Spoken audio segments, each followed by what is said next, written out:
So I've just been part of the forces to try and stop assisted suicide in Queensland, and I think it's a good indication of that slippery slope we seem to be encountering.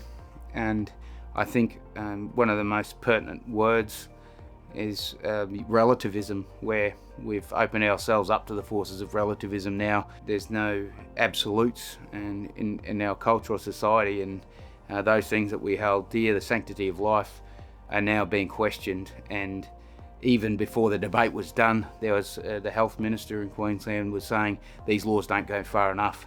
So we've had abortion back in the Parliament in Queensland. We had civil liberties under the LNP to compromise marriage, and now we've had the abortion last Parliament. We've got assisted suicide in this Parliament.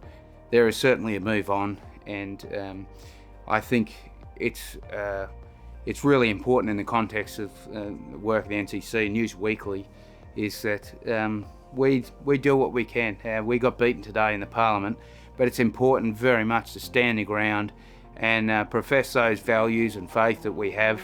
And it was once put to me, my member of the church in the north, a high-ranking official in the church, who said you need to think about the difference between faith and hope, because you can have faith in your religion, but hope is something quite different. And I think that's something we need to have. If people that prescribe to those values and ideals, and especially those Christian values, it's important in these sort of times to have hope.